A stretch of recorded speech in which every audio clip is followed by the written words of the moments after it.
Bueno, quizá uno de los síndromes más característicos de hematología es el síndrome anémico. Definitivamente en consulta es lo más frecuente que vemos y la anemia está asociada prácticamente a todas las enfermedades hematológicas con contadas excepciones.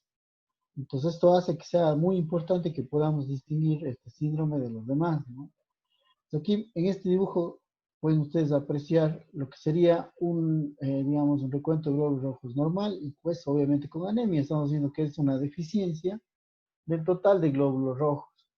Cuando existe esta deficiencia de glóbulos rojos, el problema inherente a esto es la falta de oxígeno en los tejidos.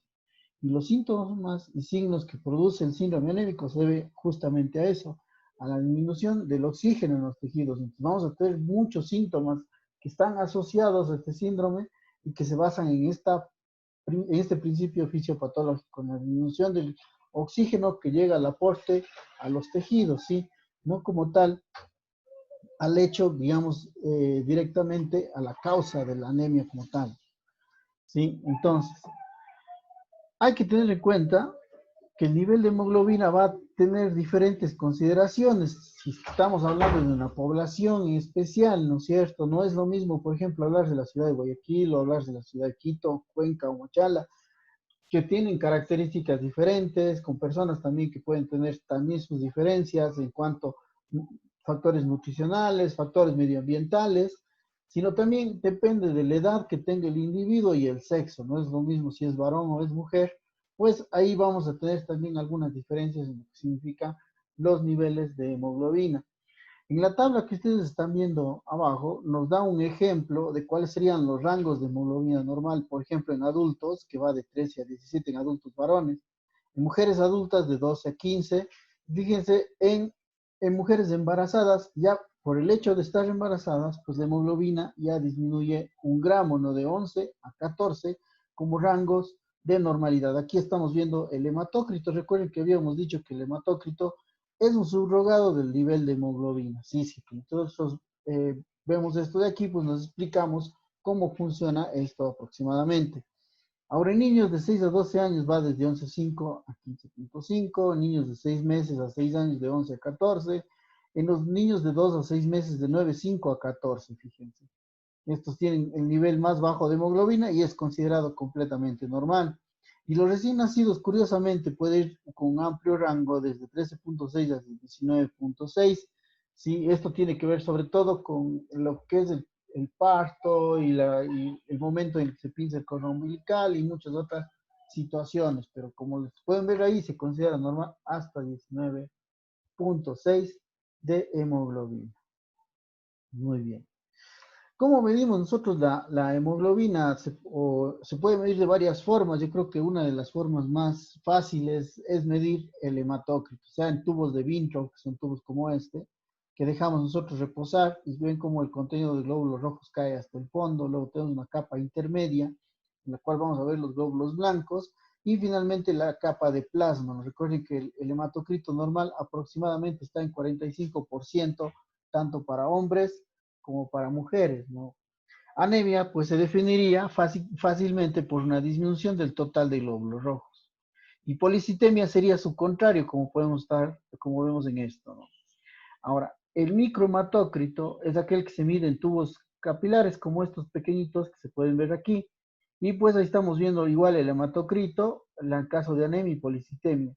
¿Por qué les menciono esto? Esto es más frecuente hacerlo a veces en las campañas de los niños, cuando se quiere hacer una campaña para buscar anemia, se busca mediante el microhematócrito, es una prueba muy sencilla, que se puede hacer incluso con sangre capilar, y se centrifuga y ya tenemos nosotros el valor del hematocrito, y con eso podemos decir entonces estimar el valor de la hemoglobina. Es muy importante también que sepamos eso al momento de la práctica. Entonces, para decir que tenemos anemia, tiene que estar por debajo del rango normal que habíamos hablado. Aproximadamente podemos decir que es menos de 12 en la mujer, según la Organización Mundial de la Salud, y menos de 13 en el varón. Ahora, hablamos de una anemia leve, cuando esta anemia es alrededor de 10 hasta el valor que se considera normal. Sería de 10 a 12 en la mujer y de 10 a 13 en el varón. Eso sería anemia leve. Anemia moderada, cuando va de 7 a menos de 10 gramos aproximadamente, y anemia severa, pues estaría por debajo de 7 gramos por decilitro de hemoglobina. Entonces, miren, lo que tenemos que considerar en caso de estar ante un paciente, ¿no es cierto? La hemoglobina, anemia leve, moderada, severa. Ahora, esto tendrá relación con los síntomas que dicen ustedes. ¿Es estrecha la relación que puede tener con los signos de síntomas? Sí. Más o menos, no tanto. De hecho, un paciente con anemia crónica puede tener una tolerancia aumentada a los valores de hemoglobina y puede estar relativamente normal, ¿sí? Entonces, no necesariamente, digamos, los síntomas son más porque la hemoglobina sea menos, sino más bien también depende de la cronicidad de la enfermedad. Mientras más crónica es la enfermedad, puede haber más tolerancia a los niveles bajos de hemoglobina y el paciente tiene, de hecho, menos síntomas que en otros casos, ¿no? Ahora, causas. ¿Qué es lo que produce la anemia? Entonces, hay varias maneras de clasificar. Creo que una de las más convenientes es la que están viendo ustedes en la tabla. La vamos a dividir en general en tres grupos. El primer grupo es por una adecuada producción de glóbulos rojos, una inadecuada producción de glóbulos rojos. Y esto se debe básicamente, podemos echarle la culpa aquí a la médula ósea. O sea, la médula ósea sería la que culpable de que no se estén produciendo bien los glóbulos rojos, pero la médula ósea puede que esté funcionando bien, sino que el problema es que tenga alteraciones nutricionales, como por ejemplo la deficiencia de hierro. Ustedes dirán, pues, la deficiencia de hierro no es un problema medular. Claro, no lo es, pero se necesita porque es la materia prima para formar la hemoglobina. Si no tenemos hierro, pues la médula ósea no puede trabajar. ¿Sí? Entonces es muy importante eso. Lo mismo podemos hablar de la deficiencia de vitamina B12 y la deficiencia de ácido fólico. Entonces estas anemias, aunque son debidas a problemas nutricionales, pues finalmente se comportan como un problema a nivel medular. La médula es la que no está trabajando. Ahora, otra consideración es que la médula esté bien, pero que existan factores externos que bloqueen el funcionamiento normal de la médula ósea. Y eso usualmente ocurre en la anemia de enfermedad crónica, donde hay mediadores inflamatorios. También esta anemia se llama anemia de inflamación, que lo que va a producir es un bloqueo de la médula ósea en varios puntos. Eso vamos a verlo mejor cuando estudiemos esta anemia, cuáles son los puntos que se bloquean. Recuerden, todas estas darían la idea de que la médula ósea no funciona adecuadamente, ¿no es cierto? Ok, anemia sideroblástica, anemia plástica, son anemias que básicamente son enfermedades de la médula ósea. Aquí ya la médula ósea es la enferma. Aquí tienen la cantidad adecuada de nutrientes. Aquí el paciente no tiene proceso inflamatorio evidente. Y estas anemias más bien lo que producen son ya alteraciones en la célula madre. Estamos hablando de una enfermedad propia de la médula ósea que produciría el problema. Bueno, aquí menciona otras más como la anemia de enfermedad crónica, de enfermedad renal crónica. Aquí el problema generalmente es por deficiencia de eritropoyetina. Entonces comprenderán que el problema no es de la médula, sino más bien no hay el estímulo necesario para que se produzcan glóbulos rojos. Fíjense, anemia de enfermedad hepática. Eso también es interesante porque la anemia de enfermedad hepática produce algunos mediadores que van a alterar el funcionamiento normal a nivel de la médula y que van a producir también que los glóbulos rojos vivan menos tiempo. Entonces es doble mecanismo usualmente lo que utiliza o lo que pasa cuando hay alteraciones hepáticas. Lo veríamos ya a su debido momento. Lo mismo pasa con las enfermedades endocrinas. La anemia mieloptísica es una anemia en donde la médula ósea ha sido reemplazada por cáncer, como dice aquí, cáncer, carcinoma metastásico, por una leucemia, un linfoma, o por agentes infecciosos o trastornos del depósito que reemplaza el tejido normal. Entonces se produce esta anemia que se llama mieloptísica. ¿Sí? Y bueno, anemia diseritropoyética congénita, que pues como su nombre lo dice, es un trastorno congénito que está provocando la alteración que hace que no se produzcan glóbulos rojos. Entonces, recuerden, el primer grupo y muy importante son las anemias debidas a la alteración en la producción de glóbulos rojos. Aquí podríamos decir que la médula ósea no está trabajando adecuadamente. El siguiente grupo es muy interesante porque es una anemia debida a más bien un exceso de destrucción de glóbulos rojos, las famosas anemias hemolíticas. Aquí, en cambio, es al revés. La médula ósea está trabajando más de lo normal. Tenemos una hiperfunción de la médula ósea. Y esta destrucción de los glóbulos rojos pueden deberse en general a dos causas, como pueden ver ustedes aquí. La primera causa, un factor dentro del glóbulo rojo, anormalidades intrínsecas de las células rojas, o por anormalidades que estén fuera del glóbulo rojo, anormalidades extrínsecas de las células rojas. Cuando digo anormalidades intrínsecas, pensamos en enfermedad propia del glóbulo rojo. Entonces, por ejemplo, aquí dice defectos en la membrana, defectos en la hemoglobina, o defectos en las enzimas que constituyen o que están formando parte del glóbulo rojo normalmente. ¿Qué es lo que pasa entonces? El glóbulo rojo vive menos tiempo y se destruye más fácilmente, provocando la anemia hemolítica, como dice ahí. Entonces recuerden, todas estas anormalidades intrínsecas, de manera general podemos decir que son hereditarias. Fíjense aquí dice esclerosis hereditaria, eritrocitosis hereditaria, las talasemias, la anemia de células falciformes o las hemoglobinopatías son hereditarias, deficiencia de glucosa 6-fosfato de hidrogenasa, deficiencia de piruvato quinasa, todas ellas tienen este componente hereditario muy interesante. Ahora, anormalidades extrínsecas hace referencia a algo que está ajeno al glóbulo rojo y que está por fuera. Pueden ser, por ejemplo, aquí nos dice causas mecánicas. ¿Por qué? Cardíacas. Llama la atención esto, ¿no? ¿Por qué el corazón puede producir una destrucción del glóbulo rojo? En realidad es cuando ponemos una válvula protésica, una válvula mecánica en el corazón. La sangre choca contra esa válvula mecánica, pues, y el glóbulo rojo no aguanta y se rompe, ¿no? Se produce una anemia hemolítica de causa mecánica. Lo mismo en lo de arriba, lo que estamos viendo justo arriba, que dice microangiopatía. ¿Qué es esto de microangiopatía? Es una lesión de los pequeños vasos. ¿Alguien sabe cuánto mide el glóbulo rojo, más o menos? ¿Me puede decir? Sí, creo que lo habíamos dicho alguna vez, ¿no es cierto? ¿Alguien sabe? 9 micras. 8 micras. Exactamente, 9 micras. ¿Y cuánto mide un capilar? Es más pequeño. Un capilar sanguíneo.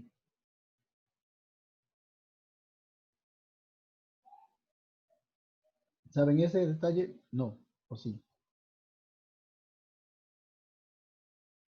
¿No Más o son igual del mismo tamaño de un cabello? Bueno, ¿y cuánto mide el cabello? ¿No son como 5 micras de más pequeño? Exacto. ¿Cómo es? Un capilar mide aproximadamente 5 micras de diámetro. Entonces, imagínense ustedes un glóbulo rojo de 9 queriendo meterse por un capilar de 5. ¿Cómo haría? ¿Cómo podría un glóbulo rojo de 9 micras meterse en un tubito de 5? ¿Qué tendría que hacer? Doblarse. Necesariamente tendría que doblarse, ¿no es cierto? Entonces, el glóbulo rojo tiene que estar muy bien para poder entrar. Entendemos que los defectos de membrana y los defectos de la hemoglobina y los enzimáticos producen este problema, no se puede doblar y se termina rompiendo, ¿no?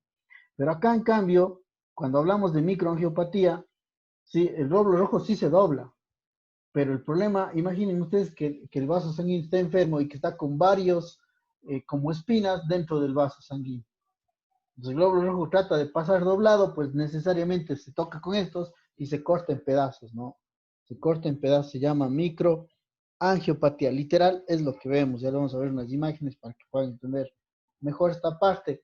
Entonces sería una causa mecánica, ¿no es cierto? También el efecto de algunos químicos, agentes físicos y algunos agentes infecciosos pueden destruir el glóbulo rojo, ¿no? Recuerden, el paludismo es un ejemplo de agente infeccioso que se mete en el glóbulo rojo y lo destruye. No es el único, hay varios que pueden hacer este tipo o causar este tipo de problemas, ¿no?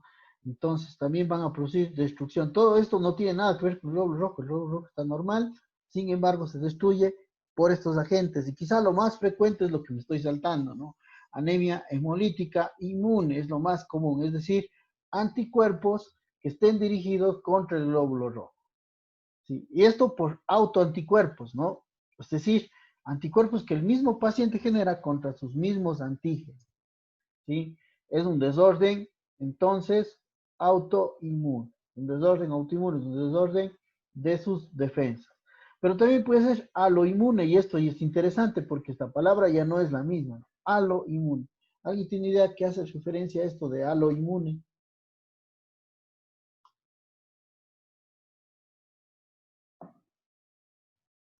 ¿Qué querrá decir?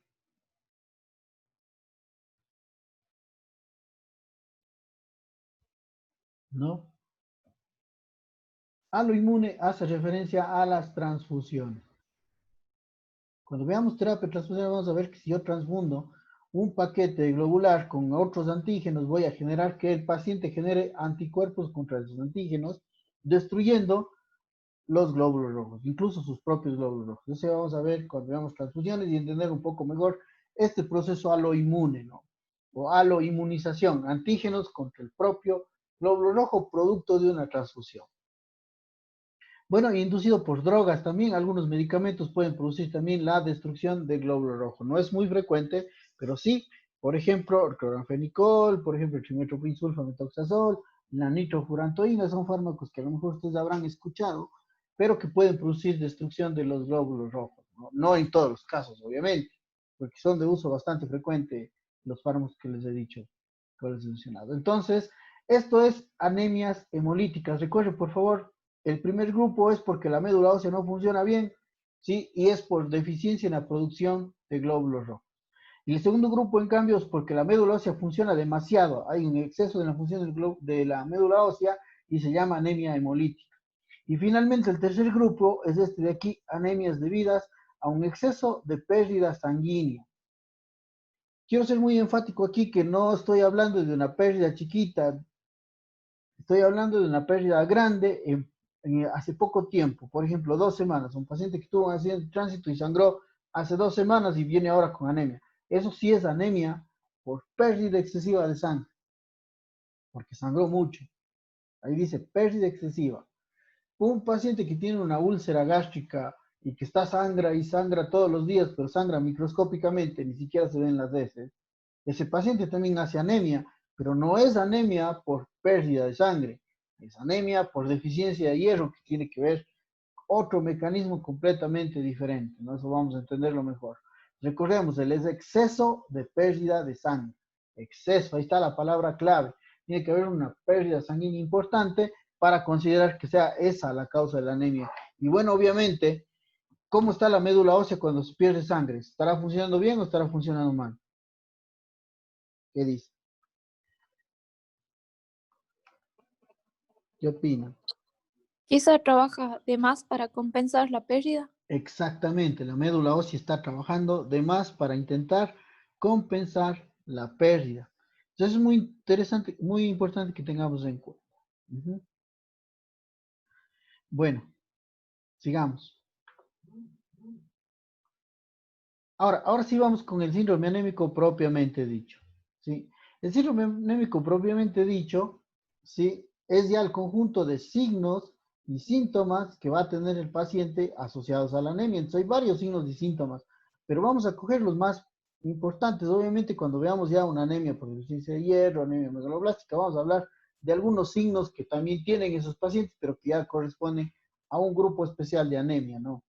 En caso del síndrome anémico en general, podemos hablar de síntomas como la fatiga fácil, o lo que se conoce también con el nombre de astenia, y la disnea es bastante común, pues estamos hablando que es un trastorno en donde no se oxigenan adecuadamente los tejidos, entonces obviamente la disnea es lo que van a tener estos pacientes.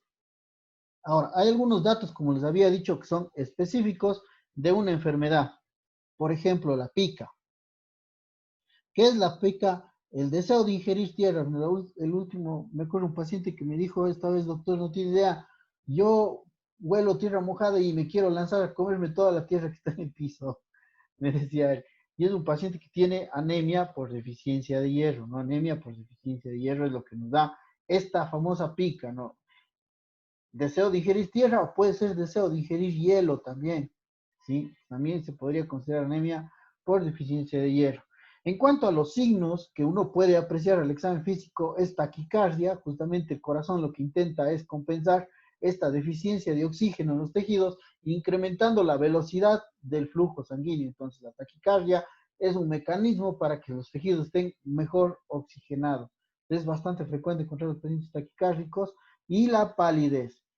Repito otra vez, estos signos y síntomas van a depender mucho, claro, del grado de anemia. Si es una anemia severa, quizás estos signos son más profundos, una palidez muy intensa, ¿sí? una taquicardia muy frecuente, con mucha disnea, con mucha astenia, pero si el paciente tiene una anemia de muchos años, puede ser absolutamente normal. Recuerdo un caso de una paciente que vino y me dijo, oiga, el doctor me dice que estoy mal, pero yo me siento súper bien. Le veo la hemoglobina tenía 6.5.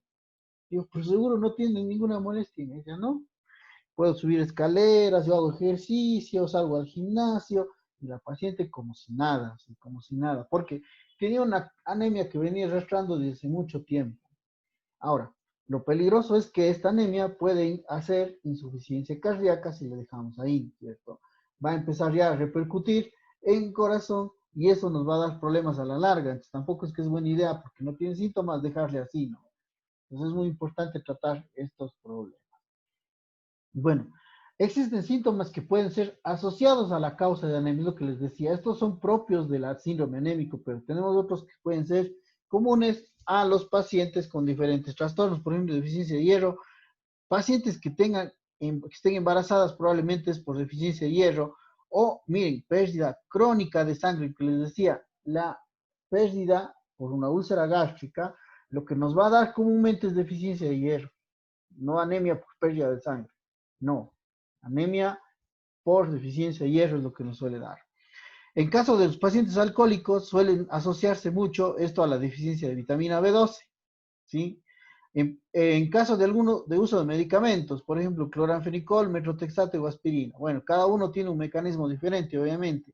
El cloranfenicol puede generar aplasia medular, es decir, altera el funcionamiento de la médula ósea, produciendo que se presente anemia en estos pacientes. Metotrexate. ¿Alguien sabe para qué sirve el metotrexate?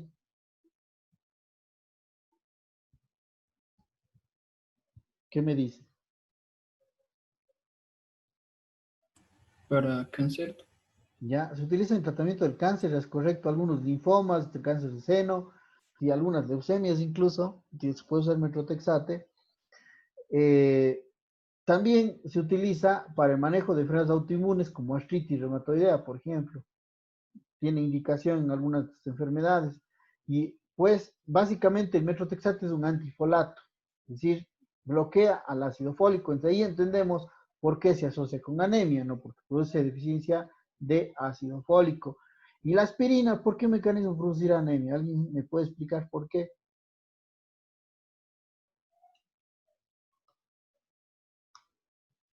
¿Qué dice? Ser antiagregante plaquetario. Sí, pero no es la explicación. ¿Por qué? ¿Por qué podría ser?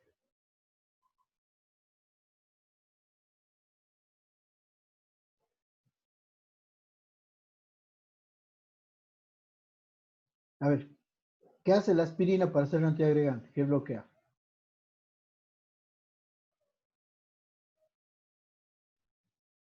¿Quién me dice? La fibra. ¿Qué cosa? La producción de plaquetas disminuye. No. ¿Cómo hace la aspirina para bloquear la agregación plaquetaria? Si vimos esto, ya saben ustedes.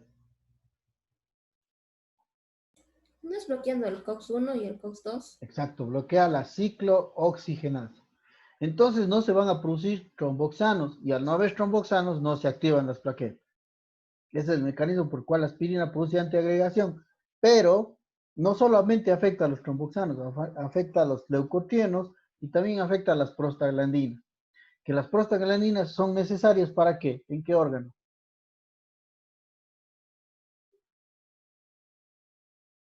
¿Qué órgano necesita para crear una barrera de moco que no sea lesionado por ácido? El estómago. El estómago. Entonces, una persona que toma aspirina por mucho tiempo va a generar entonces alteración en la barrera mucosa y eso hace que el ácido del estómago pues, termine devorándose el mismo estómago, la misma mucosa y produce entonces pérdida crónica de sangre. Entonces, la aspirina lleva a pérdidas crónicas de sangre y la pérdida crónica de sangre lleva a deficiencia de hierro. Dice la fisiopatología. ¿Sí? Entonces, la pérdida crónica de sangre no produce anemia por la pérdida en sí de sangre, sino por la pérdida de hierro, ¿no? El hierro que se pierde en el glóbulo rojo que es eliminado. Bueno, cálculos biliares en jóvenes, dice cierto, la anemia hemolítica, por ejemplo, pacientes que tienen anemia hemolítica desde la infancia, que tienen anemias hemolíticas hereditarias, suelen generar muchas bilirrubinas y el exceso de bilirrubinas terminan produciendo cálculos biliares y pues una persona de 20, 30 años que entra a cirugía por cálculos, uno tiene que preguntarse si no sea lo que tenga es esferocitosis o eritrocitosis hereditaria, es decir, una anemia hemolítica hereditaria generalmente. No sé si tienen alguna pregunta hasta aquí. ¿Queda claro el síndrome anémico? Doctor, una pregunta. Sí. Por ejemplo, en las personas que ahorita, por ejemplo, para el COVID, hay algunas personas que utilizan la aspirina. Entonces, ¿a largo plazo les podría causar anemia o no? O sea, no anemia, sino lesión en el estómago, y la lesión en el estómago sí anemia, ¿sí? Pero crónico, usando aspirina por mucho tiempo. Normalmente en el COVID se dice que, verán, aspirina no está tan recomendado, hay que ver mucho el escenario, pero generalmente se dice que debe usarse 6 semanas normalmente. O sea, que con 6 semanas, pues la verdad, mes y medio de aspirina, no va a pasar nada. ¿Sí me entiendes? Ya, doctor, gracias. Ujú. Ahora me estaba olvidando de la enfermedad celíaca y el SPRUE que producen mala absorción, ¿no? Entonces esta mala absorción puede producir deficiencia de hierro, deficiencia de B12, deficiencia de ácido fólico en forma general, porque es mala absorción de alimentos, ¿no es cierto? Bueno, cuando yo estoy en el laboratorio, sí, también puedo buscar en el glóbulo rojo muchas alteraciones que me indiquen que el paciente tiene anemia. Por ejemplo, estos microcitos que se ven aquí, fíjense, si yo comparo un linfocito con el tamaño del glóbulo rojo, deberían ser del mismo tamaño. Esto me ayuda a identificar los microcitos, ¿sí? Lo que es común en la deficiencia de hierro. Fíjense, aquí tengo estos esquistocitos. ¿Qué son estos? Pedazos de célula en la microangiopatía. Recuerden que les dije, el glóbulo rojo se tiene que doblar para meterse en un capilar de 5 micras, pero como el capilar está llena de estas lesiones, el glóbulo rojo se fragmenta y vamos pedazos de glóbulo rojo en el frotis de sangre periférica. Interesantemente es muy importante también. Entonces el frotis es un elemento que puede utilizar para valorar la anemia en los pacientes. Ok, otro punto muy importante en laboratorio son los reticulocitos. ¿Se acuerdan cuáles eran estos reticulocitos? Ya habíamos hablado de estas células. ¿Quién se acuerda a qué corresponden? ¿Cuáles son?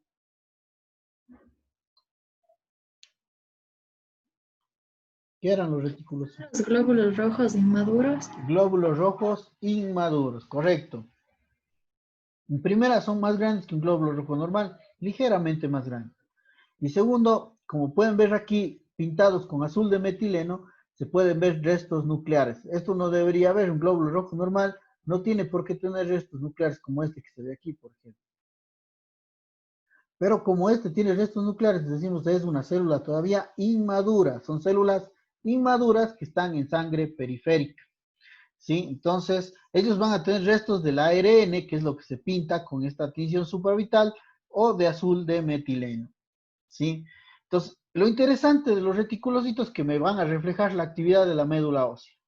Ok, si la médula ósea está trabajando bien, está intentando compensar la anemia, entonces suelta muchas células, incluso inmaduras. Es decir, que la fracción de reticulocitos va a estar muy incrementada en los casos de que la anemia sea regenerativa, o sea, que la médula ósea esté trabajando más de lo normal.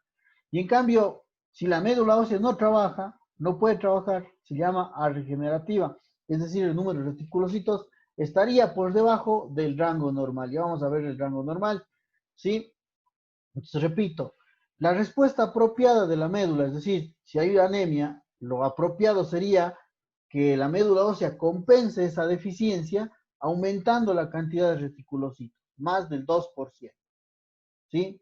En cambio, una respuesta inapropiada, es decir, hay anemia y la médula ósea no alcanza a compensar porque le falta material, porque está bloqueada por inflamación o porque está enferma la médula ósea, entonces en ese caso los reticulocitos están por debajo del 2%. Sí, entonces llamamos anemia regenerativa cuando está más del 2% y anemia arregenerativa cuando está por debajo del 2%. Fíjense, por favor, las causas de anemia regenerativa, es decir, cuando es más del 2%, solo hay dos causas. o es por pérdida de sangre, por pérdida excesiva de sangre, ¿sí? Pérdida aguda de sangre, o es por anemia hemolítica. Solo en esos casos vamos a tener nosotros más del 2% de reticulocitos. Pero si los reticulocitos están por debajo del 2%, entonces hablamos de una anemia arregenerativa o hipoproliferativa, como está aquí, y generalmente se ve en todas estas que hacen que no funcione bien la médula: deficiencia de hierro, anemia megaloblástica, es decir, deficiencia de B12 y ácido fólico, anemia de enfermedad crónica, las talasemias, bueno, todos estos desórdenes que van a afectar el funcionamiento normal de la médula ósea. Ok. Aparte de los reticulocitos, otro elemento que es muy importante en el cuanto se refiere a la biometría es la clasificación morfológica. Y recuerden, ya habíamos visto en la clase anterior los índices corpusculares, que son el volumen corpuscular medio, la hemoglobina corpuscular media y la concentración media de hemoglobina corpuscular. Bueno, de esto, lo que más me sirve es el primero. Volumen corpuscular medio, que va de 80 a 100 femtolitros. Ese es el que realmente necesito acordarme muy bien. Volumen corpuscular medio. Dependiendo del volumen corpuscular medio, nosotros podemos dividir a las anemias en 3 grupos. Anemia macrocítica, cuando es más de 100, el volumen corpuscular medio. Anemia microcítica, cuando es menos de 80. Y anemia normocítica, cuando está entre 80 y 100. ¿Sí? Entonces, verán, cada grupo, por ejemplo, anemias macrocíticas, tiene varias causas o varias enfermedades que corresponden a este grupo. Lo mismo pasa con las microcíticas, lo mismo pasa con las normocíticas. Sin embargo, quiero que se aprendan solo uno por grupo. Con que ustedes sepan uno por grupo es más que suficiente. Entonces vamos a ver cuál es ese uno. En caso de anemia macrocítica, el diagnóstico probable es anemia megaloblástica, o sea, deficiencia de B12 o deficiencia de ácido fólico. Repito, anemias macrocíticas entonces es anemia megaloblástica. En caso de anemias microcíticas, la principal causa de anemias microcíticas, es decir, volumen corpuscular medio debajo de 80, es la anemia por deficiencia de hierro. Esa es la más importante. Anemia por deficiencia de hierro. Y finalmente, si la anemia es normocítica, o sea, entre 80 y 100 femtolitros de volumen corpuscular medio, lo que más probable puede hacer que se presente esta enfermedad sea la anemia por enfermedad crónica. Anemia de enfermedad crónica es la que se presenta en este grupo. Entonces, repitamos, ¿cuáles son? En anemias macrocíticas, lo más frecuente es anemia megaloblástica. En anemias microcíticas, la anemia por deficiencia de hierro. Y en anemias normocíticas, la anemia de enfermedad crónica o anemia de inflamación. Muy bien, ¿alguna pregunta hasta aquí? ¿Todo está claro?